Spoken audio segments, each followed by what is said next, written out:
Hola, ¿qué tal? ¿Cómo están? Bienvenidas y bienvenidos a este espacio de capacitación dentro del ciclo de capacitaciones que estamos desarrollando como parte del reconocimiento de empresas integradoras. Permítanme presentarme, mi nombre es Ana y represento a la organización CEDRO y bueno, como suelo acostumbrar también en cada una de las diferentes sesiones que hemos estado desarrollando desde el mes de febrero, comentarles un poco más acerca de empresas integradoras para todas aquellas personas quienes recién se están conectando, están conociendo la iniciativa y tienen algunas consultas frecuentes sobre esta actividad. La iniciativa Empresas Integradoras es una iniciativa que se da gracias a 4 organizaciones. Estamos hablando de PADF, que es la Fundación Panamericana para el Desarrollo, de parte también de CONFIEP, CEDRO y ACNUR, la Agencia de la ONU para los Refugiados, y esto cuenta con el apoyo del gobierno de los Estados Unidos, cuenta con el apoyo también de USAID, la Unión Europea, Cooperación Alemana y GIZ. Adicionalmente, Empresas Integradoras cuenta con diversos aliados quienes han estado sumando a los diferentes espacios de capacitación, sensibilización desde el mes de febrero, como les comentaba, como Hayas, Acción contra el Hambre, el Ministerio de Trabajo y Promoción del Empleo, la ONG Presente, Emprende UP, entre otras organizaciones. Y hoy vamos a tener el gusto también de contar con la Organización Internacional del Trabajo. Me acompaña Hernán Coronado, quien nos va a dar y nos va a brindar sus conocimientos acerca de una temática tan importante como es la inclusión laboral de los pueblos originarios e indígenas. Empresas integradoras tienen 2 componentes específicos. Tiene un componente de sensibilización, que justamente son todas esas actividades de capacitación que estamos desarrollando todos los días jueves a las 4 de la tarde, para que ustedes puedan conocer un poco más acerca de cuáles son estas buenas prácticas laborales que podrían estar incluyendo en sus organizaciones si es que todavía no lo vienen desarrollando, o cuáles podrían optimizarse en caso para que sigan implementando estas buenas prácticas en sus respectivas empresas. Adicionalmente, Empresas Integradoras tiene un segundo componente, que es el componente del reconocimiento. Y esto que implica que todas las empresas que están interesadas en obtener ese reconocimiento puedan postular y puedan ser evaluadas en base a ciertos parámetros que están publicadas en unas bases de postulación, y estas bases de postulación están colgadas en nuestra página web de empresasintegradoras.pe. Están ahí publicados todos los requisitos, todos los documentos a presentar, el cronograma, entre otros factores que creemos que son de suma importancia para que ustedes puedan tener conocimiento y puedan involucrarse en este proceso de postulación. Entonces, esta ha sido mi breve introducción. Hoy vamos a tener una capacitación bastante interesante con el especialista en el tema. Aquí está en sala Hernán Coronado de la OIT. Así que, sin más, te dejo la palabra, Hernán, para que nos puedas comentar un poco más acerca de estas prácticas laborales que podríamos involucrar todas las empresas que estamos aquí conectadas, acerca de el involucramiento de los pueblos originarios e indígenas. Adelante, Hernán, el espacio es tuyo.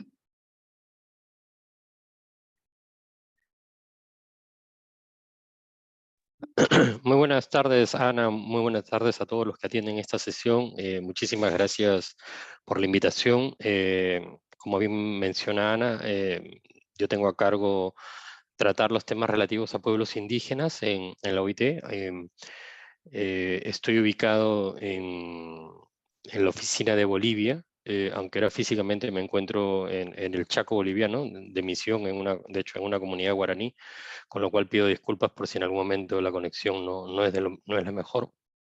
Mi función en la OIT es básicamente acompañar y brindar asistencia a los países que han ratificado el convenio 169, convenio al cual voy a hacer referencia en mi presentación y que trata de manera específica los derechos individuales y colectivos de los pueblos indígenas, ¿no? El Perú, desde luego, es uno de los países que ha ratificado este convenio y por lo tanto, mi exposición el día de hoy busca presentar algunos datos y los alcances de lo que es este instrumento, ¿no? Yo tengo una presentación que desde luego voy a compartir, es una presentación mucho más extensa de las referencias que voy a tener en esta charla, pero bueno, les agradezco a todas y a todos y no sé si puedo en este momento compartir, yo creo que sí. A ver, vamos a intentar Ana, tú me dices si logran ver. Dice Severna. Ok, muchísimas gracias. Bueno, a ver. Ok. Como les digo, la OIT alberga el instrumento más importante en materia de protección de derechos de pueblos indígenas. Este es un instrumento conocido como el Convenio 169. Seguro ustedes han podido escuchar en algún momento de él o tienen algún trabajo, ¿no? Que los haya llevado a relacionarse con este instrumento internacional, ¿no? Este instrumento fue ratificado por el gobierno peruano en el año 1993 y está en vigencia en Perú desde el año 95, ¿no? Eso quiere decir que desde el año 95 la legislación peruana incorpora para el tratamiento de las cuestiones indígenas este convenio, ¿no? Es un convenio bastante amplio que aborda las cuestiones relativas a pueblos indígenas en los aspectos, por ejemplo, como la participación, la consulta, la justicia indígena, la educación, la salud, el acceso a las tierras y territorios, el acceso y uso de recursos naturales, y también temas vinculados a la cobertura, a la protección social. El convenio también aborda los temas vinculados a educación, salud, formación profesional y medios de comunicación, ¿no? Entonces, como ustedes verán, es un convenio bastante amplio al cual voy a hacer referencia, ¿no? Pero para ello quisiera presentarles un poco el contexto, ¿no? De cómo es que la OIT trabaja con los pueblos indígenas, ¿no?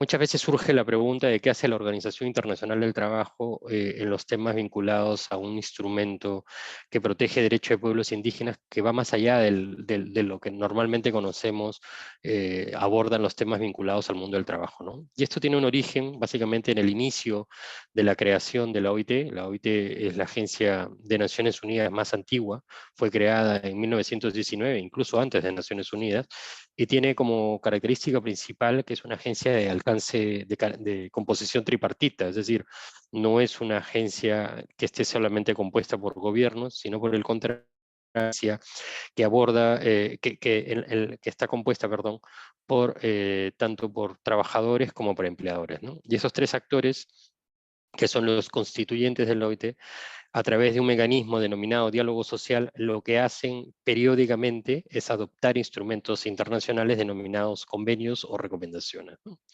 A lo largo de estos 103 años, 104 casi ya, de existencia del OIT, se han adoptado 190 convenios, algunos de ellos relativos a pueblos indígenas, 4 por lo menos, 2 de ellos están vigentes, pero solamente uno es posible de ratificar, que es el convenio 169. ¿Por qué hago esta introducción? Porque es muy importante señalar de que la OIT tiene como su principal función una función normativa, ¿no? Somos la única agencia de Naciones Unidas que tiene ese rol, ¿no? El de adoptar instrumentos internacionales, normas internacionales que nosotros denominamos normas internacionales del trabajo. Y a lo largo de estos más de 100 años de historia, la OIT, como les digo, ha adoptado instrumentos vinculados a la situación de los pueblos indígenas, ¿no? Los primeros de ellos vinculados a la situación de los trabajadores indígenas, ¿no? Y luego esta discusión ha ido evolucionando a temas que cubren otros aspectos de los derechos colectivos, ¿no? Entonces, todo esto como reflexión principal para señalar de que la OIT se ocupa de las cuestiones indígenas desde el nacimiento mismo casi de la organización, ¿no? Desde luego en esa época no había un abordaje vinculado a los temas de recursos naturales o a los temas de participación o consulta, ¿no? Eso ha sido parte del devenir histórico, ¿no? Que ha llevado a la organización a través de sus constituyentes a discutir cómo los temas vinculados a las cuestiones del trabajo también en el caso de los pueblos indígenas están relacionados con otros aspectos, ¿no?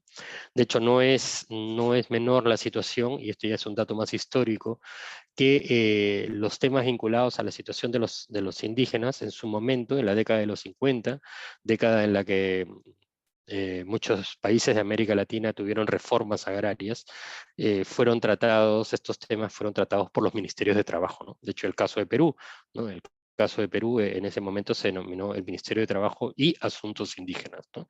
Entonces, porque claro, había una vinculación del trabajo con el campo, ¿no? Y los trabajadores del campo en su mayoría, o en algunos países, no necesariamente en las mayorías, eran pertenecientes a algún pueblo indígena, ¿no? La discusión evolucionó al punto que en los 80 Específicamente en el año 89, la OIT adopta un convenio, que es el convenio número 169 sobre pueblos indígenas y tribales, que lo que tiene básicamente es un enfoque de inclusión, ¿no? Los instrumentos anteriores fueron cuestionados y dejados de lado, ¿no? Básicamente porque tenían un enfoque distinto, desde luego vinculado a la época, que tenía que ver con un enfoque asimilacionista, ¿no? Se pensaba que los indígenas iban a desaparecer, y como iban a desaparecer, la legislación internacional lo que hacía era tratar de integrarlos al resto de la población, ¿no? Ese enfoque, desde luego, fue cuestionado en los 80 y dio origen a un instrumento mucho más eficaz, ¿no? Que lo que busca es asegurar un mayor nivel de participación de los pueblos indígenas en la vida política de sus países, en la vida pública de sus países, ¿no? Y surge este instrumento, ¿no? El instrumento que, como les mencionaba, ha sido ratificado por Perú. Este es un instrumento, además, que ha sido ampliamente ratificado por América Latina. En América Latina este instrumento ha sido ratificado por 14 países. A nivel global hay 24 países que lo han ratificado, pero solo 14 de ellos se encuentran en América Latina, ¿no? En definitiva, el convenio lo que hace es reflejar ese consenso entre los mandantes o los constituyentes en relación con los derechos de los pueblos indígenas, ¿no? Dentro de lo que se denominan los estados-nación, ¿no? Y cuáles son las responsabilidades que tienen los gobiernos de proteger estos derechos, ¿no? No sé si me logran ahora escuchar bien, porque en la ciudad en la que estoy, ahí justo parece hoy un aniversario o algo y hay una banda. No sé si Ana, ¿me logran escuchar bien? ¿Se escucha mucho el Yo ruido? sí no se Ah, escucha. ok. Yo te escucho Ok. claro y fuerte. Bueno, hay una banda acá al frente de donde Ujú. estoy tomando la llamada. Bueno, entonces el convenio lo que busca es superar las prácticas discriminatorias que afectan a estos pueblos y asegurar que puedan gozar en pie de igualdad los mismos derechos humanos que el resto de la población. Y desde luego, para asegurar que los pueblos indígenas gocen en pie de igualdad los mismos derechos que el resto de la población, se requiere no solamente garantizar el derecho a la igualdad, sino también implementar políticas diferenciadas, ¿no? Lo pongo como un ejemplo bastante básico, y es que, por ejemplo, los gobiernos tienen la obligación de garantizar el derecho a la educación de todos los niños y niñas, ¿no? Pero desde luego las políticas educativas o la currícula educativa para enseñar a leer a un niño en su propio idioma no es la misma currícula de una escuela que se encuentra en la ciudad, por ejemplo en Lima, a una escuela que se encuentra en un área de una comunidad nativa, como se denomina en Perú, ¿no? Entonces, ¿qué es lo que hacen los gobiernos? Como en el caso del Perú, establecen políticas de educación intercultural bilingüe, ¿no? Para asegurar que todos los niños y niñas puedan ver satisfechos, puedan ejercer de manera adecuada su derecho a la educación, ¿no? Entonces, se busca garantizar que que los pueblos indígenas puedan gozar en pie de igualdad los mismos derechos que el resto de la población, ¿no? Sin embargo, también es muy importante que para garantizar y desarrollar legislación, política, planes, programas de desarrollo, se asegure que los pueblos indígenas sean debidamente consultados o que puedan participar, ¿no? Por eso es que se considera que en el convenio 169, perdón, la piedra angular del convenio 169 resulta siendo la consulta y la participación, ¿no? Casi siempre en el debate público surge la discusión, no necesariamente en el caso de Perú ahora, pero en su momento ocurrió de que el convenio tiene que ser reglamentado, ¿no? para ser implementado. Y eso en realidad no es cierto. Este es un instrumento de aplicación directa, ¿no? Eh, y de hecho, como cualquier otro instrumento de la OIT, que adoptan los gobiernos, que ratifican los gobiernos de manera soberana, se implementan de manera, son autoejecutables, es decir, entran en vigencia un año después de su depósito, ¿no? Y como cualquier otro instrumento, los gobiernos tienen la obligación de aplicar el convenio en la legislación y en la práctica, ¿no? Además de ratificar el instrumento, que es un acto soberano de los países, ¿no? La ratificación del instrumento también supone para el gobierno someterse a la obligación de presentar memorias de cuál es el nivel de cumplimiento de implementación de ese convenio, ¿no? Entonces, existen mecanismos de control dentro de la OIT, al ser una agencia, un organismo internacional normativo, que periódicamente están dando seguimiento a cómo se implementen los convenios internacionales, ¿no? Entiéndase el convenio 169, ¿no? Desde luego también se entiende de que un instrumento de esta naturaleza debe aplicarse de buena fe, ¿no?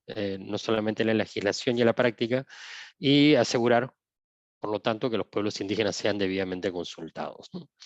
Miren, acá algunos datos que creo que son importantes para la reflexión, ¿no? Según un informe de la OIT del año 2019, en el mundo existen 476 millones de personas indígenas, eso equivale al 6,2% de la población mundial, y en América Latina ese dato representa el 8,5%, ¿no? Estamos hablando de 54 millones de habitantes, que representan el 8,5% de las personas indígenas, ¿no?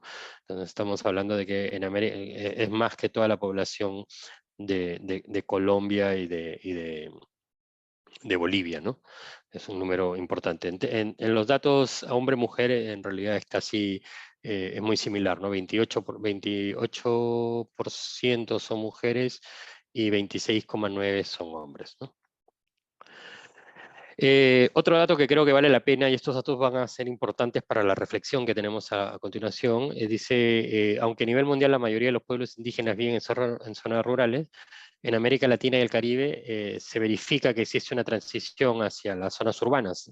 De hecho, si ustedes ven acá, América Latina es la región en el mundo en donde se concentra el mayor número de indígenas en zonas urbanas, ¿no? El 52,2% de los indígenas en América Latina vive hoy en zonas urbanas, ¿no? Respecto del 47,8% de indígenas que viven en zonas rurales, ¿no? Esto tiene desde luego algunas explicaciones, ¿no? No hay una sola explicación, pues, pueden ser múltiples causas, ¿no? Una de ellas es que los indígenas migran a la ciudad en busca de mejorar sus oportunidades de ingresos o una mejor calidad de vida, ¿no? Básicamente acceso a servicios, ¿no? Pero también vinculado a los temas laborales, ¿no? En muchos casos hay un despojo de tierras o territorios, ¿no? Por diferentes circunstancias, no hay una sola circunstancia. Hay también un deterioro ecológico y producto del cambio climático hay cada vez más desplazamientos, ¿no? Desde el campo hacia la ciudad. Y en algunos países hay conflictos y violencia, ¿no? Que hacen de que a través de actividades ilegales los pueblos indígenas sean empujados hacia las ciudades, ¿no? A esto se suma además que en algunos casos esta migración se debe a las situaciones vinculadas a desastres naturales. Este dato no es un dato menor y creo que es un dato importante para esta conferencia, porque resulta importante discutir los temas de los pueblos indígenas, de los derechos de los pueblos indígenas, más allá del área rural, ¿no? Más aún cuando comprendemos que los derechos no se circunscriben solamente al área rural, ¿no? Sino también la condición de ser indígena no se pierde, digamos, cuando pasan del área rural al área urbana, ¿no? Desde luego algunos derechos tendrán un tipo de ejercicio distinto o tendrán limitaciones en su ejercicio, ¿no? Como por ejemplo el derecho a las tierras o el territorio no podrá ser ejercido de la misma manera viviendo en la ciudad que viviendo en una comunidad, pero existen otros derechos, como por ejemplo el derecho a la formación profesional, el derecho a contrataciones equitativas, ¿no? Para el trabajo, que tienen que ser desde luego tomados, respetados, ¿no? Y tomados en cuenta al momento de desarrollar legislación y política, ¿no? A esto también vemos cada vez con mayor frecuencia políticas, en el caso de Perú, vinculadas a la educación o a la salud, ¿no? Ahí está el caso famoso de Cantagallo, no sé si ustedes lo han escuchado, de indígenas chipivos, básicamente, que viven en la zona urbana, ¿no? Y donde hoy, por ejemplo, el Ministerio de Educación implementa políticas educativas de tipo intercultural, ¿no? Y luego hay, según censos o mapeos, hay una concentración importante de indígenas en otras áreas, ¿no? En la zona de la carretera central, en la zona de Ventanilla, ¿no? Indígenas que han emigrado por diferentes razones a la ciudad, ¿no? Acá la reflexión pasa básicamente por entender de que el cambio de la ruralidad a la ciudad, al área urbana, perdón, no necesariamente implica que se pierden la condición de indígena o se dejan de ejercer derechos, ¿no? Creo que es muy importante esto, ¿no? Y esto tiene que ver también con las contrataciones equitativas, ¿no? Vamos a ver, por ejemplo, en el mundo del trabajo, si bien la mayoría de mujeres y hombres desempleados residen en zonas urbanas, ¿no? Estamos hablando de que en América Latina al 59% de las personas ocupadas residen en zonas urbanas, ¿no? Respecto del 40%. Ahora, si bien residen en zonas urbanas, también es importante entender que las mujeres indígenas que son madres tienen considerablemente menos posibilidades de estar empleadas que los hombres indígenas, que son padres. Sin embargo, tienen tasas de empleo más altas que las mujeres no indígenas, ¿no? Una posible explicación es la intensa migración que hay de las zonas urbanas, de las zonas rurales a zonas urbanas, ¿no? Que ha generado más oportunidades de empleo para las madres indígenas, aunque desde luego empleos de baja calidad, ¿no? Estamos hablando de que en América Latina básicamente el 85% de las personas indígenas, el 82% y el 85%, el dato sube en el caso de mujeres, son ocupados en la economía informal, ¿no?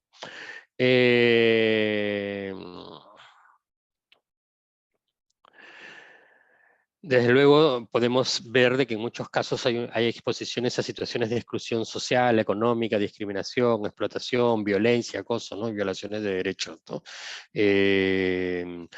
La relación de empleo y población por sexo y por condición de persona indígena el año 2019, ¿no? Nos demuestra, que es este cuadro de acá, ¿no? Nos demuestra que existe una sobreparticipación del empleo, por ejemplo, en la agricultura, ¿no? Entonces, si bien los indígenas son ocupados, viven en zonas urbanas, trabajan mayoritariamente en la agricultura, ¿no? También es importante entender que los niveles de educación siguen siendo más bajos para la población indígena, ¿no? En el caso particular para las mujeres, ¿no? Eso tiene que ver, repercute en la calidad del empleo, ¿no?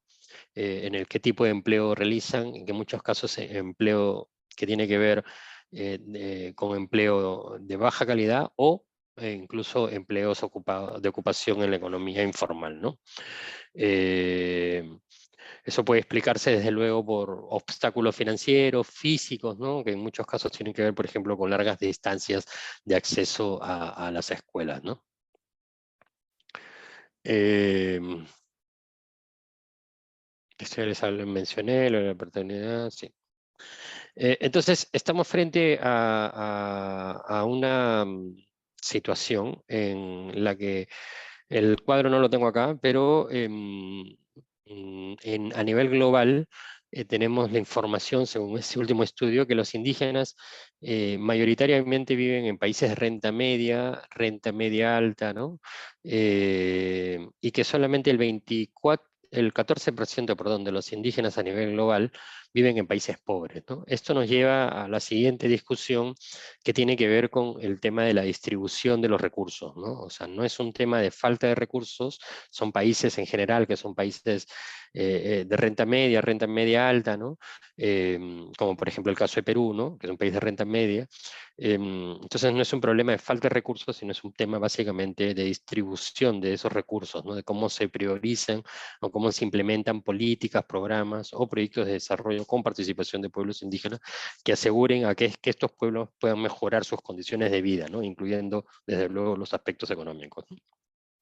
Luego, otra de las grandes discusiones que suceden a menudo, y las vemos, por ejemplo, en el caso de las comunidades nativas, las comunidades indígenas en Perú, tiene que ver con la transición de la escuela al trabajo, ¿no? En muchos casos la escuela, la oferta formativa, no necesariamente se condice con la demanda que existe en esos lugares, entonces hay una alta participación de jóvenes estudiando carreras, ¿no? Que luego no son aprovechadas o no son, luego no pueden ejercerlas, ¿no? De manera regular y terminan por lo general en su mayoría ocupándose en cuestiones para las que no han estudiado, ¿no? Eso desde luego genera una precariedad en el caso del trabajo, genera también problemas de exclusión y sin duda las altas expectativas pueden también generar problemas en los jóvenes, ¿no? Que estudiaron una carrera que es una carrera que finalmente no es una carrera demandada por el mercado, ¿no? Entonces, creo que también es importante la discusión con las comunidades nativas, es cuál es el tipo de formación profesional, de oferta formativa que reciben los pueblos indígenas que esté conectada con el mercado laboral, ¿no? Y que asegure de que estos jóvenes en estas comunidades o en las comunidades y en el entorno puedan tener algún nivel de educación, ¿no? Ofertas educativas que les aseguren acceder luego a un trabajo en condiciones dignas, ¿no? Desde luego comprenderán de que la alta tasa de informalidad, que no solamente ocurre en el caso de indígenas, sino en general, hace de que haya muy pocos indígenas aportantes al sistema de protección social, ¿no? En el caso de los indígenas, como ocurre también con los no indígenas, hay más indígenas aportantes que son los indígenas que son ocupados en la economía formal, que son pensionistas en el sistema público, ¿no? Son más los pensionistas en el sistema público que en el sistema privado, ¿no? Sin embargo, en los países que nosotros hemos analizado, incluido Perú, los indígenas dependen principalmente de sistemas de ayuda social, ¿no? Por ejemplo, en el caso de Perú, el MIDI, ¿no? El Ministerio de Desarrollo Social, tiene una serie de programas, iniciativas que incluyen la pertinencia para el trabajo con pueblos indígenas, ¿no? Que desde luego han sido altamente analizadas y estudiadas, ¿no? De cuál es el nivel de pertinencia, ¿no? Y una de las principales complicaciones, no digo en el caso solamente de Perú, habría que ver exactamente qué programa, una de las principales complicaciones que enfrentan estos programas que buscan dar cobertura social es que eh, las variables con las que simplemente no consideran necesariamente el factor indígena, ¿no? Entonces, en algunos casos son políticas bastante generales, ¿no? Que se aplican para población indígena y no indígena, ¿no? Entonces, lo cual desde luego tiene una repercusión en el impacto del programa, ¿no? Y ustedes imaginarán de que una de las grandes dificultades que tiene el tema indígena, inclusive en Perú, es la invisibilidad estadística, ¿no? No están necesariamente representados en estadísticas oficiales, ¿no? Desde luego los censos consideran sí la variable de la autoidentificación, ¿no? Que es una variable que surge del convenio 169, del artículo 1, pero luego hay una gran dificultad del desagregar esos datos en aspectos esos datos administrativos. Entonces, si bien se puede tener el número grande de cuál es la población indígena en un país, como en el caso de Perú, que incorporó por primera vez en el censo anterior la variable de la autoidentificación, luego existe la dificultad de que esos datos estén desagregados en registros administrativos, ¿no? Lo cual implica algunas dificultades para planificar, programar y desarrollar políticas, ¿no? Bueno, básicamente ustedes comprenderán que el desarrollo de políticas requiere algún tipo de planeación que esté sentada sobre la base, ¿no? De estadísticas, ¿no? Entonces, estadística que es muy difícil de comprender, ¿no? Por ejemplo, en América Latina, de los 18 países que cuentan con encuestas de hogares, solo 8 incluyen la variable indígena, ¿no? Un minuto, por favor, que voy a conectar, se está apagando el computador.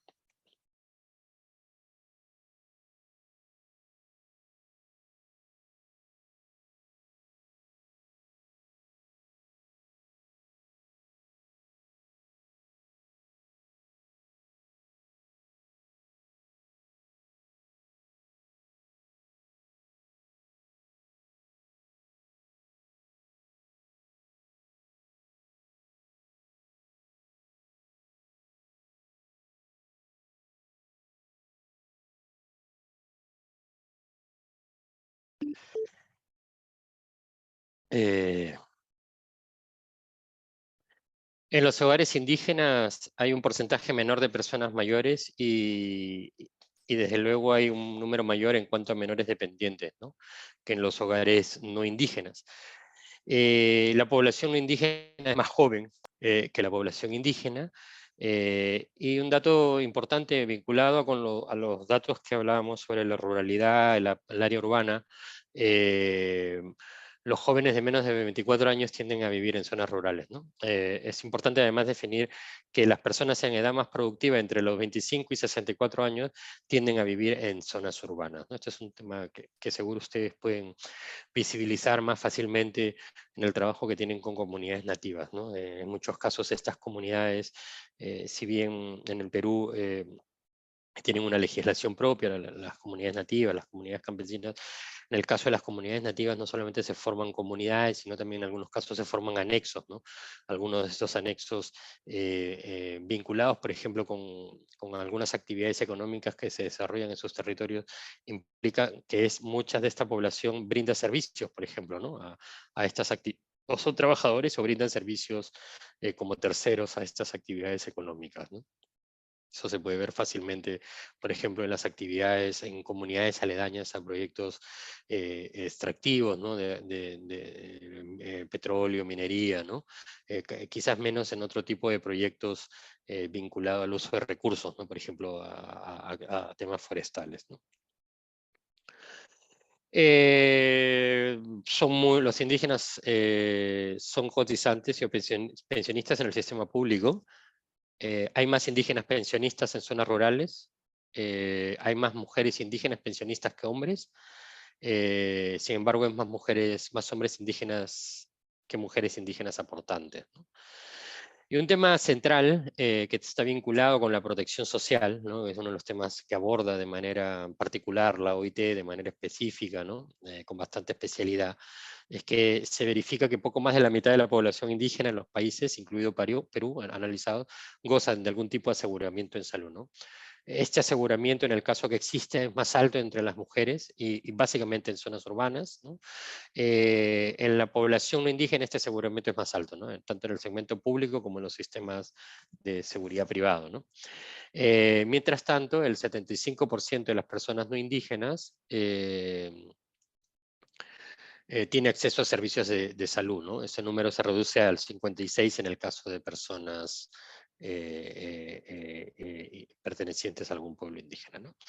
Estos son algunos de los datos que yo quería compartir con ustedes, ¿no? Un poco en vista de las reflexiones que probablemente ustedes estén teniendo como parte de su relacionamiento con pueblos indígenas, ¿no? No se trata solamente de los temas de consulta, que probablemente son los temas que siempre acaparan el debate público, ¿no? Sino son temas que van más allá de ello y que tienen que ver con mejorar las condiciones de vida de los propios pueblos indígenas. Entonces es muy importante el poder leer y entender cuál es la situación socioeconómica de los pueblos indígenas, ¿no? Los datos que yo les he dado son datos desde luego que son analizados desde un enfoque regional, pero que incorporan información oficial, ¿no? En el caso de información oficial de Perú, ¿no? Un convenio de esta naturaleza, desde luego, tiene que ser aplicado de manera flexible, ¿no? No es posible aplicar un marco rígido en la implementación de este convenio. Ahora, esa flexibilidad se da sobre las medidas, no sobre los derechos. Es decir, los derechos están muy bien establecidos en el convenio y lo que hay que hacer es, al momento de implementar, pensar e implementarlos con un sentido de realidad, ¿no? No es lo mismo implementar derechos de las comunidades nativas, en el caso peruano, que de las comunidades campesinas, ¿no? No es lo mismo las comunidades nativas que se encuentran cerca de la frontera con el Ecuador, el pueblo Guajún, ¿no? El pueblo Chuar, que las comunidades campesinas o los pueblos indígenas aymara, ¿no? Que pueden estar en la zona del sur del país. Entonces, desde luego hay una obligación general de los gobiernos de implementar ese instrumento, pero este marco de implementación tiene que cubrir también ciertos aspectos dados por la flexibilidad de la implementación de las medidas, ¿no? En definitiva, tenemos 4 aspectos que creo que tienen que ser tratados y que aborda el convenio 169, ¿no? Para asegurar una implementación adecuada.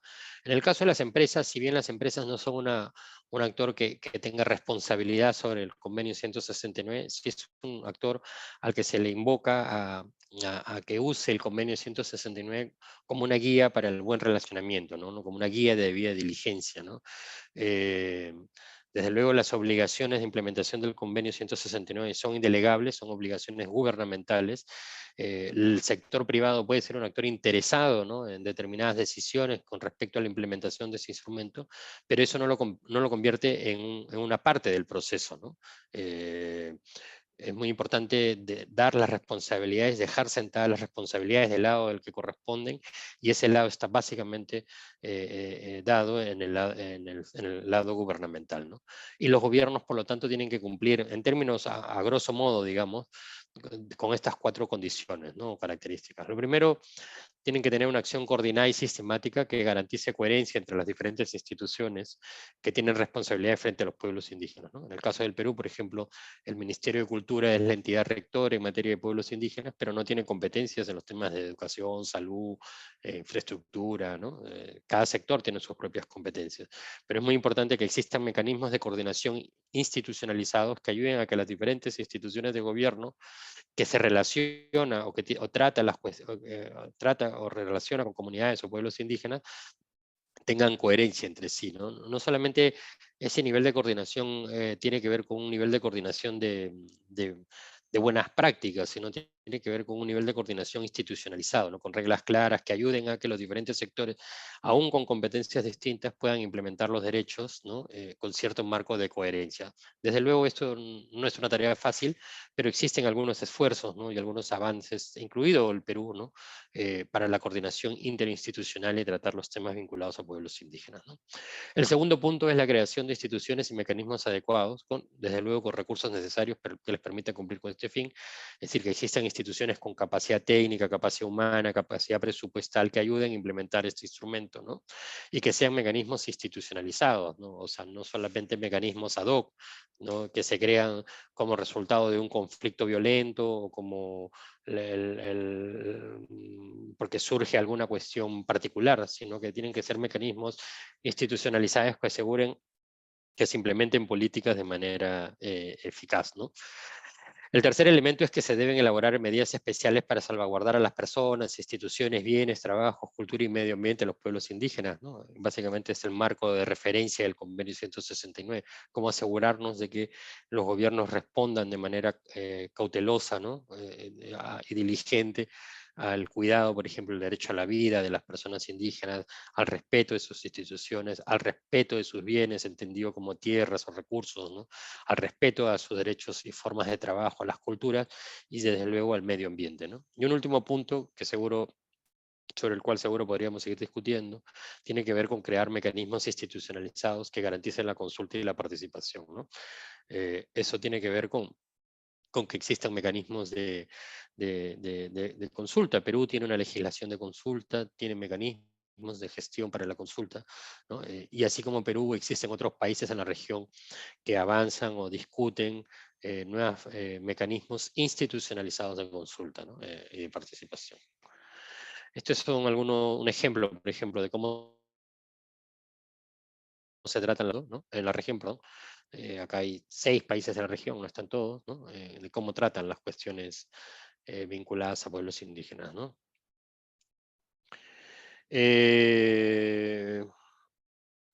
Bueno, eso en definitiva, ¿no? Entonces estamos frente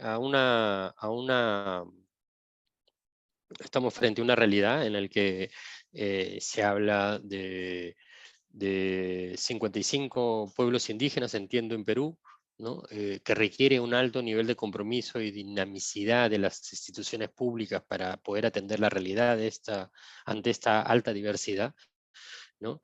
Y que en el caso peruano, los temas vinculados a pueblos indígenas no se circunscriben solamente a, por ejemplo, comunidades nativas, ¿no?, sino también hay pueblos indígenas en el área urbana, hay pueblos indígenas en el área andina, ¿no? Y ahí el convenio 169 trata de manera exclusiva cuáles son estos derechos y cómo los gobiernos deben establecer marcos de coordinación con los pueblos indígenas, ¿no?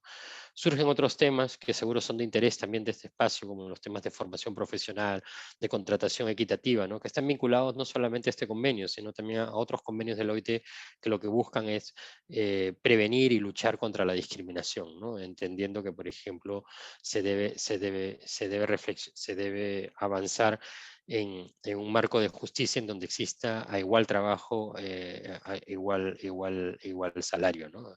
Hay un alto nivel de disparidad, ¿no?, entre lo que gana un indígena por un trabajo respecto de un no indígena, ¿no?, que realiza el mismo trabajo. Esta situación se incrementa en los casos vinculados con mujeres indígenas, ¿no? Entonces, creo que el sector privado tiene un rol importante que cumplir, ¿no? Desde luego no es la parte obligada a cumplirlo, esta obligación está del lado del gobierno, pero creo que le tiene una capacidad y hay un aprendizaje, ¿no?, el sector privado en el relacionamiento con las comunidades, ¿no? En donde en este relacionamiento no solamente las comunidades son el actor local, sino tienen que ser un socio, y digo un socio no solamente en lo económico, sino un socio, un aliado, ¿no?, en el desarrollo de las iniciativas empresariales, ¿no? Desde el lado de las empresas siempre hay esta invocación a respetar el marco que establece el convenio 169 y aplicar, así como el gobierno tiene la obligación de aplicar este instrumento en gestión pública, del lado del sector privado siempre existe esta invocación, ¿no?, a que este instrumento sirva como un instrumento de debida diligencia, ¿no? Entonces, bueno, esto es en definitiva un poco lo que yo quería tratar. Creo que nos quedan algunos minutos para poder interactuar, dialogar con respecto a la información que les he dado, y estoy acá atento. Puedo compartir la presentación, incluso algunos enlaces donde tenemos estos estudios y estos datos que ustedes pueden revisar con mayor profundidad, ¿no? Muchas gracias, Ana, y muchas gracias a todos y a todas que han atendido esta conferencia. Muchas gracias a ti, Hernán. En definitiva, estamos grabando esta transmisión y justamente con el material que ha mostrado Hernán a lo largo de esta sesión, la vamos a estar colgando después en la página de empresasintegradoras.pe, específicamente en la sección de la caja de herramientas. Entonces, bueno, aprovecho también el espacio para agradecerte, Hernán. A mí me han llegado algunas consultas directamente que ya te las voy a hacer ahora. Igual invito a todas las personas quienes están interesados en este tema en aprovechar aquí los conocimientos de Hernán, que es un gran especialista en este tema, para que nos pueda brindar estos consejos, estos tips, para poder involucrarlos en nuestras respectivas organizaciones. Vale. A ver, Hernán, tengo por acá una consulta que me dice, ¿cuáles son las principales limitaciones de los pueblos indígenas para ocupar un puesto laboral? Entiendo que esta pregunta es básicamente como para ver cómo detectar estas falencias que tienen, como para poder incorporarlos dentro de los diferentes puestos de trabajo, ¿no? Que muchas veces o muchas empresas demandan en el campo laboral. ¿Cómo lo ves tú? Sí, a ver, yo creo que hay como dos grandes escenarios, ¿no? Hay un escenario en el que pensamos en la incorporación de una persona indígena dentro de la economía formal, ¿no? Un trabajo con todas las condiciones que establece la ley, ¿no?, de cuidado y respeto de sus derechos. En esos casos, básicamente, según los datos que les he presentado, los indígenas en su mayoría, si bien ocupan un trabajo en la economía formal, muchas veces esos trabajos son de baja calidad, ¿no?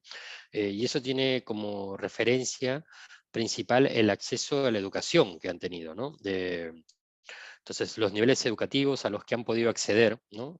Y los niveles de profesionalización a los que también pueden acceder. Entonces, ahí todavía en relación indígena y no indígena, un número menor de acceso a esa oportunidad, a esa oferta educacional, ¿no? Y luego está lo que hablábamos, ¿no?, sobre la transición entre la escuela y el trabajo, digamos, ¿no? Muchas veces hay un problema en la transición, cómo transitan los jóvenes de la escuela, de los jóvenes indígenas de la escuela al trabajo, ¿no? Hay la oferta formativa, profesional, no necesariamente en las zonas donde están los pueblos indígenas, es una oferta que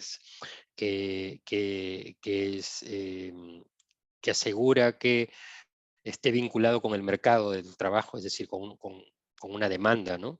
Y muchas veces es una oferta que no responde a los criterios o de pertinencia cultural, por ejemplo, ¿no? Entonces, el convenio 169, por ejemplo, señala que los pueblos indígenas deben ser consultados respecto de los programas de formación profesional que se van a realizar, ¿no? Porque claro, podría existir la, podría darse que se implementen determinados programas de formación profesional sin ningún tipo de pertinencia, ¿no? Lo cual hace de que haya muy poco acceso de los jóvenes indígenas o interés de ellos para participar, y en algunos casos cuando participan no necesariamente eso se reproduce en quien van a conseguir una oferta de trabajo. Luego están las cuestiones vinculadas, que las vemos también, ¿no? De hecho la oficina está preparando un informe sobre este tema, a la discriminación, ¿no? Hay un alto digamos, números vinculados a la discriminación por cuestiones étnicas, ¿no? Por cuestiones de género, ¿no? Que limitan las posibilidades. Y eso lo vemos básicamente con los datos del informe que les he presentado, ¿no? Los indígenas, un indígena realizando un trabajo, en trabajos similares, un indígena gana mucho menos que un no indígena, ¿no? Y eso además es mayor en el caso de mujeres indígenas, ¿no? Aún realizando el mismo trabajo, ¿no? Entonces, eso tiene una explicación, o una de las explicaciones, ¿no? No me gustaría eh, que sea una respuesta absoluta en cómo todavía se conciben los sistemas, estos sistemas de contratación, ¿no? Que tienen formas, en muchos casos, discriminadoras, ¿no? Por eso que desde la OIT se promueven formas de contratación equitativa, ¿no? Que asegure el respeto de derechos, ¿no? Incluyendo, por ejemplo, estos factores, ¿no? Estos factores vinculados a la cultura misma de los pueblos, ¿no? Entonces, yo creo que esa es una de las grandes limitaciones. Los datos, lamentablemente, todavía arrojan eso, ¿no? Arrojan que un indígena tiene empleos cuando los tienen de baja calidad, básicamente por el nivel de educación, lo que les decía, y en algunos casos el tema del salario está vinculado, por el mismo trabajo, un indígena gana mucho menos que un no indígena, ¿no? Entonces, eso todavía es una gran brecha, ¿no? Que superar. Pero también hay lecciones positivas, ¿no? Y parte de las lecciones positivas es que también hay asociaciones, por ejemplo, de jóvenes y profesionales indígenas en muchos países, ¿no? Que buscan articularse también al mercado laboral, ¿no? Entonces, a través de sus propias redes se van construyendo relaciones incluso con el sector privado, ¿no? Para incorporarse como técnicos, como profesionales en las empresas, ¿no? Y luego las empresas también tienen sistemas de contratación, por ejemplo, de acuerdo a sus políticas corporativas, ¿no? De derechos humanos. En muchas empresas se incorpora, por ejemplo, en áreas donde hay pueblos indígenas, un número determinado, una cuota, ¿no? Que pueden ser sistemas que pueden ser no necesariamente la solución al problema, pero sí pueden ser un mecanismo que contribuye, digamos, ¿no? A solucionar ese problema, ¿no? Sistemas que aseguren que los pueblos indígenas puedan trabajar en condiciones dignas, equitativas, ¿no? De trabajo equitativo en áreas donde intervienen empresas, ¿no? Eh, entonces, bueno, básicamente es eso, ¿no? Se pueden ver en Ajá. algunas políticas corporativas eso, ¿no? Los sistemas de cuotas, ¿no? Que como les digo, no es la solución al problema, porque esto no debería ser por cuotas, ¿no? Pero sí es una contribución a solucionar parte de ese problema, ¿no? Y luego hay que atender, en el caso de Perú, hay un número importante de redes y asociaciones de jóvenes estudiantes, profesionales indígenas, ¿no? Que creo que es un factor a considerar, por ejemplo, para las empresas, ¿no? Que asisten a estos cursos, para ver de qué manera se relacionan con ellos y qué tipo de capacidades y competencias pueden tener los jóvenes que que hacen parte de estas redes, ¿no? Sí, sí, sí, claro, Hernán. En realidad, bueno, aquí en Perú también tenemos a diferentes grupos de comunidades indígenas, ¿no? Y hemos visto también una gran brecha en temas laborales. Y justamente aquí la idea, porque, por ejemplo, nos han canalizado diversas preguntas acerca de cómo poder reducir, ¿no? Esta discriminación, sobre todo por las brechas culturales que existen, ¿no? Muchas veces es muy difícil ponerse en los zapatos de la otra persona como para poder conocer cuál es su forma de pensar, cuál es su cultura, qué es lo que aprecia cuando es involucrado a un puesto laboral. No sé si tú nos puedes decir algo más al respecto, o sea, desde la posición de los pueblos originarios o indígenas, qué es lo que ellos más aprecian, ¿no? Los que más valoran cuando ingresan o son considerados dentro de un puesto laboral en alguna empresa. Sí, no, a ver, desde luego yo no podría dar una posición desde los pueblos indígenas, no, sería un poco pretencioso de mi parte hacer como vocero de ellos, ¿no? Creo que lo que sí puedo señalar es que las empresas cada vez tienen mayor capacidad, ¿no? Y mayor sensibilidad, incluso vinculada a la diversidad, ¿no? Y aquellas empresas que han entendido que existen márgenes para incluir, ¿no? Atender esta diversidad, ¿no? En este caso diversidad étnica, ¿no? Diversidad de pueblos, están en mejores condiciones para trabajar y operar en áreas donde viven pueblos indígenas, ¿no? Y hablo no en el sentido utilitario, no es que hay que incorporar indígenas para que sea más fácil trabajar en tierras de ellos, sino básicamente porque creo que parte de cómo se definen las prioridades de desarrollo, esas prioridades de desarrollo deben estar definidas principalmente por los propios pueblos indígenas, ¿no? Y no necesariamente deben ser el resultado del trabajo de gabinete, ¿no? Sino es básicamente la definición debe estar dada por, por los propios pueblos, ¿no? Entonces, esas prioridades tienen que ver justamente con, con relacionarse con ellos, ¿no? Así como existen marcos y obligaciones. Hernán, se ha apagado tu micrófono. Así como existen marcos de obligación, existe un marco obligatorio para consultar a los pueblos indígenas, creo que también es saludable que el sector privado, ¿no? Establezca diálogos, ¿no? Diálogos en igualdad de condiciones, ¿no? Con las organizaciones de pueblos indígenas para también comprender de qué manera pueden ellos, qué tipo de necesidades, incluso pueden ser sectoriales, ¿no? Pueden tener las comunidades para incorporarse en el trabajo, ¿no? Lo que sí lo que sí no cabe duda es de que aún todavía hay un alto nivel de exclusión y discriminación y de falta de oportunidades en ese mercado de trabajo, ¿no? Y no creo que eso sea solamente del lado, una responsabilidad que esté del lado del gobierno, ¿no? Se requiere, desde luego, sin denominarlo responsabilidad, un nivel de interacción o interlocución con el sector privado, ¿no? Que comprenda, entienda, se relacione de igual a igual, ¿no? Para que pueda responder esta pregunta que tú me estás haciendo, Ana, ¿no? De qué tipo, cómo caracterizan, cómo valoran, qué tipo de trabajos no son pertinentes, ¿no?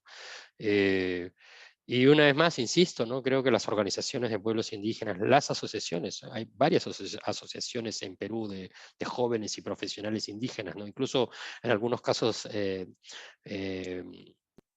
pueden estas asociaciones no solamente ser nacionales, sino son locales, ¿no? Hay algunas, por ejemplo, yo conozco algunas en la zona de Ucayali, hay otras en la zona de Selva Central. Entonces, ese es el espacio con el que dialogar, ¿no? Sin que eso signifique que el sector privado está definiendo la representatividad, ¿no? De los pueblos indígenas, sino que básicamente son un espacio con el que hay que dialogar. Uno de los espacios, ¿no? Seguro que habrán otros, ¿no? Sí, sí, claro, Hernán, muchas gracias por tu respuesta. Hay una pregunta aquí bueno, que está muy relacionada, bueno, han salido preguntas acá muy relacionadas a los temas de discriminación.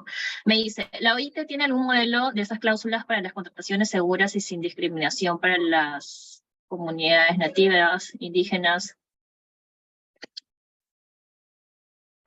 No, nosotros no establecemos cláusula, digamos, para las contrataciones de comunidades indígenas. Las cláusulas están establecidas en la referencia principal, en el caso de comunidades indígenas, están establecidas en este convenio, ¿no? Ese es el marco de referencia para el respeto de derechos de pueblos indígenas. Ahora, las contrataciones equitativas responden no solamente a las cuestiones vinculadas a pueblos indígenas, sino a cualquier persona que acceda a un trabajo tiene que tener condiciones mínimas, ¿no? Y podemos observar, por ejemplo, determinados otros convenios, ¿no? Por ejemplo, el convenio 111, ¿no? Que es el convenio que busca, el convenio contra la discriminación, donde se establecen, por ejemplo, cuál es el parámetro en donde determinada relación laboral, donde la relación laboral no debería implicar algún tipo de discriminación, ¿no? Entonces, no hay unas cláusulas, ¿no? Digamos, no hay un contrato estándar que nosotros tengamos, ¿no? Pero sí están las normas internacionales, ¿no? Y hay que acudir a ellas. Por ejemplo, hay normas que se aplican, por ejemplo, a población migrante, ¿no? Que seguro sobre eso mis colegas van a hablar en los próximos días. Hay normas que tienen que ver, por ejemplo, con asegurar que determinada operación de una actividad no incluya, por ejemplo, el trabajo con niños, ¿no? El trabajo infantil. Entonces, hay un marco de referencia importante, ¿no? O que determinadas condiciones laborales no terminen implicando algún tipo de trabajo forzoso, ¿no? Entonces, las normas de referencia son las normas internacionales del trabajo, ¿no? Y van a responder de acuerdo a la realidad, ¿no? En este caso, el punto de referencia para el tema indígena es el convenio 169, pero no es el único convenio.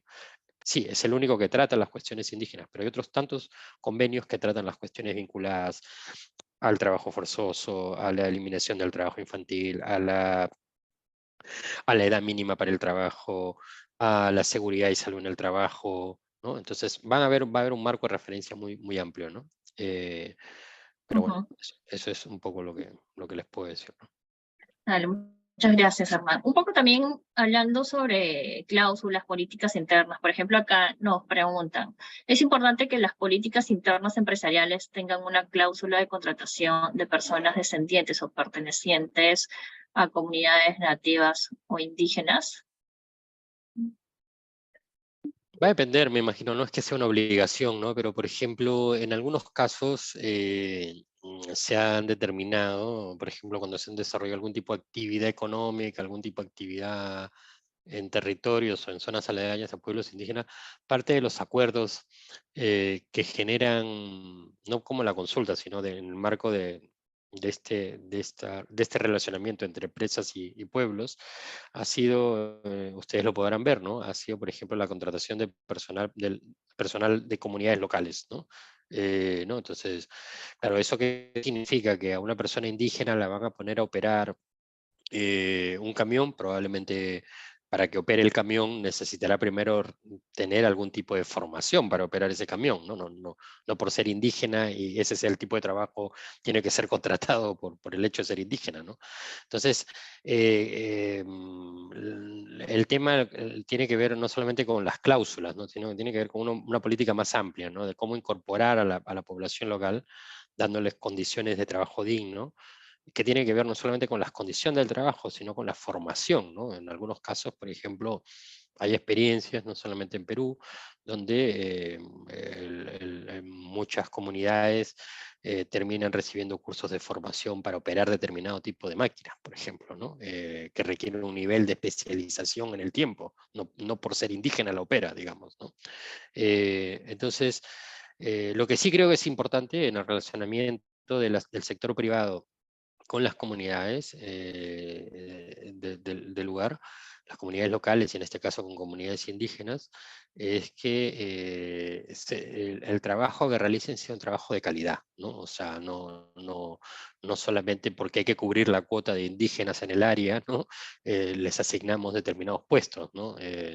Y se estigmatiza determinados puestos, ¿no? Entonces, bueno, lo vamos a poner sin hablar de si es bueno o malo, cumple determinadas características. No puede operar esta máquina porque eso requiere, desde luego, un nivel de profesionalización mayor. Ok, ¿cómo hacemos para que logren ese nivel de profesionalización mayor? Que es necesario por seguridad, por todo, ¿no? Bueno, se establecen mecanismos de formación, ¿no? Rotatorios, por ejemplo, en algunos casos, ¿no? Que aseguren, por ejemplo, a que determinadas personas de la comunidad puedan utilizar este tipo de, operar esos tipos de máquinas, ¿no? Entonces, creo que es importante incluir, pero no estigmatizar, ¿no? O sea, no por cubrir la cuota se estigmatiza el tipo de trabajo que pueden realizar los pueblos indígenas, ¿no? Creo que hay cada vez más y mejor, de manera más clara, un mayor nivel de involucramiento de los jóvenes indígenas, ¿no? Y hay que ver eso como una gran capacidad, un gran potencial, ¿no? Sin estigmatizar, lo que creo que es muy importante, ¿no? Eh, entonces, incluso se puede terminar estigmatizando y pagando a alguien un sueldo digno, ¿no? Pero no necesariamente está ese trabajo en las mejores condiciones, ¿no? Entonces, creo que una vez más, estos temas requieren más que poner una cláusula, que puede ser una acción, ¿no? Un nivel de conocimiento de la realidad local, ¿no? Entonces, una recomendación es esa, que cuando trabajen en zonas de pueblos indígenas, involucren, ¿no?, a los propios pueblos indígenas en la toma de decisiones, en el conocimiento, ¿no? Que se hagan uso de determinado tipo de profesiones que van más allá de que los equipos sean lo suficientemente multidisciplinarios, ¿no?, para entender la realidad, y que en esos equipos se incorporen también a las propias comunidades desde las primeras etapas, ¿no?, para comprender básicamente qué tipo de prioridades de desarrollo tienen, incluido las prioridades de formación profesional, o las prioridades vinculadas al trabajo que quieren hacer, ¿no? Sí, qué importante es lo que mencionas, Hernán, porque de hecho en las diversas actividades que hemos estado realizando desde empresas integradoras hemos también mantenido conversación con líderes de diferentes comunidades, representantes, ¿no? Y muchos de ellos, por ejemplo, son jóvenes, ¿no?, que tienen diferentes expectativas, no necesidades, y llevan la voz de todas sus comunidades. Entonces, este constante diálogo es prioritario, ¿no?, para cada una también de las empresas que están interesadas en poder abrir puestos de trabajo y poder integrar a estas comunidades dentro de sus respectivas empresas. Sobre temas de integración, vamos con una última pregunta, Hernán. Nos lleva, por ejemplo, sobre temas de integración efectiva. Me dicen, ¿por qué las comunidades indígenas que se encuentran en la ciudad se encuentran aislados de la sociedad limeña? ¿Cómo lograr una integración efectiva?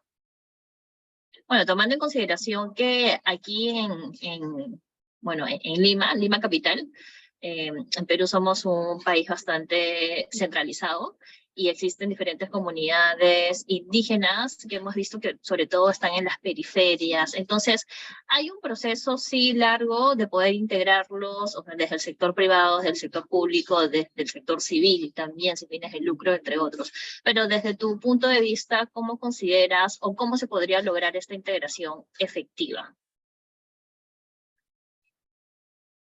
De hecho, no sé si el término es integración, ¿no? Más bien yo creo que lo que habría que hablar es de inclusión, ¿no? Creo que la inclusión parte por reconocer que todos somos iguales, ¿no? Tenemos igualdad de condiciones respecto de derechos, pero que a la vez somos diferentes, ¿no? Que nuestras condiciones, nuestras necesidades, nuestras prioridades pueden ser muy distintas, incluso dentro del mismo pueblo, ¿no? Em, entonces, creo que una acción afirmativa en estos temas es tratar de comprender un poco o conocer un poco más sobre esta diversidad, ¿no? Esta realidad que cada vez es, bueno, la realidad del país, digamos, ¿no? ¿Cuántos pueblos indígenas hay? ¿En dónde están ubicados? ¿Quiénes son? ¿Cuáles son estos sistemas? Y creo que, una vez más, no hay que estigmatizar, ¿no? La cultura no es un hecho aislado o estático, ¿no? No es que son indígenas porque andan con trajes indígenas y hablan alguna lengua indígena, ¿no? De hecho, en el mundo, en la región, hay muchos pueblos indígenas que han perdido su lengua, ¿no? Por diferentes motivos, ¿no? Eso no los constituye, eso no hace que el que ya no hable una lengua indígena no significa que no sean indígenas, ¿no? Entonces creo que es una barrera que hay que cruzar, ¿no? De pasar de este enfoque más integracionista, ¿no?, a un enfoque más inclusivo, ¿no?, en el que nos haga reconocer la diferencia, aunque esto puede sonar muy discursivo, ¿no? Y muy discursivo. Creo que es posible, ¿no? Es posible, comprendiendo la realidad de los pueblos indígenas y tratando de entender que la cultura, como les digo, no es estática, ¿no? La cultura es dinámica, ¿no? Lo que antes era culturalmente aceptado, probablemente hoy ya no lo sea, ¿no? Entonces, hay que entender que la cultura es dinámica, que la cultura se está transformando, que los indígenas llegan a las ciudades, tienen sus propias tradiciones, ¿no? Eh, y que en algunos casos incluso podría ocurrir que una persona siendo indígena no se reconozca indígena, ¿no? Y en aquellos casos en el que no se reconozca indígena, probablemente lo que va a ocurrir es de que no ejerza sus derechos como indígena, porque no se reconoce como tal, ¿no? Y eso lo podemos ver con las variables en las variables en los censos, ¿no? Cómo ha ido incrementando o disminuyendo la autoidentificación indígena, ¿no? Que básicamente tiene un correlato en los niveles de discriminación, ¿no? Por ejemplo, muchas personas dejan de hablar la lengua indígena porque sienten que son discriminados, ¿no? No transmiten esa lengua o ese idioma a sus hijos, se pierde el idioma, o no se quieren reconocer indígenas porque sienten un nivel alto de discriminación, ¿no? Los datos, no digo que esto sea absoluto, pero los datos nos demuestran que todavía hay una gran brecha que superar, ¿no? Una gran brecha de exclusión, ¿no? De los indígenas, del acceso a los servicios de salud, de cómo, el nivel de acceso a la educación, los niveles de salud, ¿no? Entonces creo que es eso, hay que abrir la mente, ¿no? Y comprender de que en esta igualdad de derechos también hay una alta diversidad, ¿no? Y que esa diversidad nos plantea el enorme reto, y le plantea sobre todo a los gobiernos el enorme reto de aplicar políticas de alcance diferenciado, ¿no? Incluso en las ciudades, ¿no? Eso no es fácil, ¿no? Desde luego, pero tampoco no es algo que no se haga, se hace, y se hace mucho tiempo, ¿no? Incluso incluso en el Perú y en algunos otros países de la región, cada vez con mayor fuerza y creatividad, si se quiere, ¿no? Entonces, hay experiencias, ¿no? Hay experiencias en la región de, de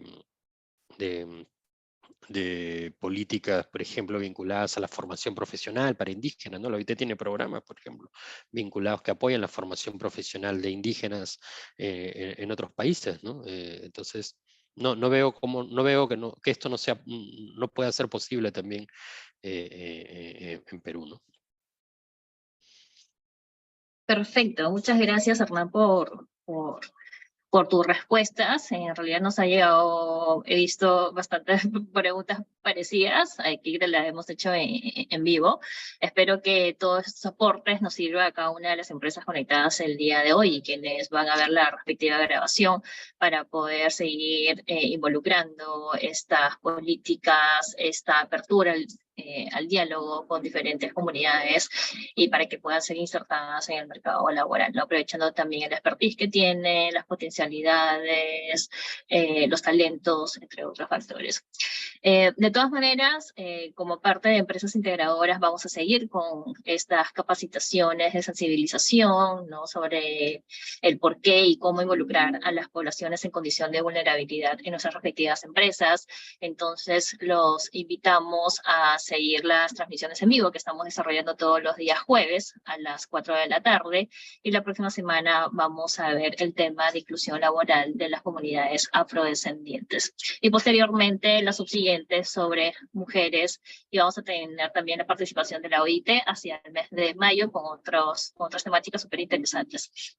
Adicionalmente a ello, quería comentarles que como les decía al inicio de esta exposición, Empresas Integradoras tiene dos componentes. El componente de sensibilización, que son justamente estas capacitaciones de todos los días jueves, y tiene el componente de reconocimiento, que es ya la misma postulación y evaluación.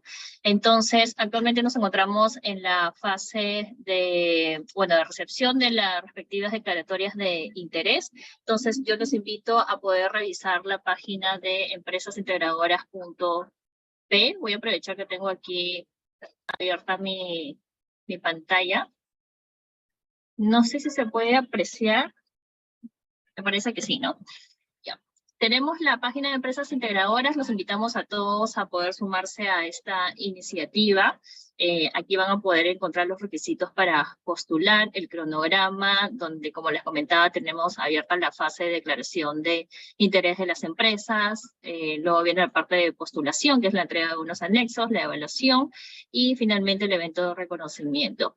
Esta información está publicada también dentro de las bases de inscripción, que las pueden descargar aquí.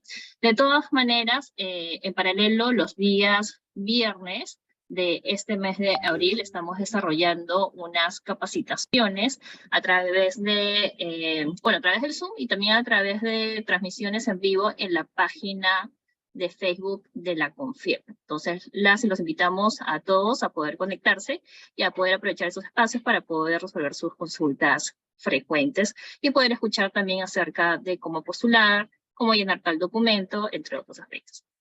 Entonces, eso sería por mi parte. Yo no sé, Hernán, si tú tienes algún comentario final, algo que agregar para despedirnos de este público. Bueno, no, gracias a ti, Ana, empresas integradoras, a las personas que han asistido a esta charla, agradecer a nombre de la oficina, ¿no? A los que nos han invitado para participar de esta charla. Entiendo, como tú dices, Ana, que van a participar otros colegas, ¿no? En las próximas sesiones. Felicitar por esa iniciativa. Creo que es un avance importante y evidencia, desde luego, el interés que puede tener el sector privado para tratar de manera responsable, ¿no? Diligente estos temas.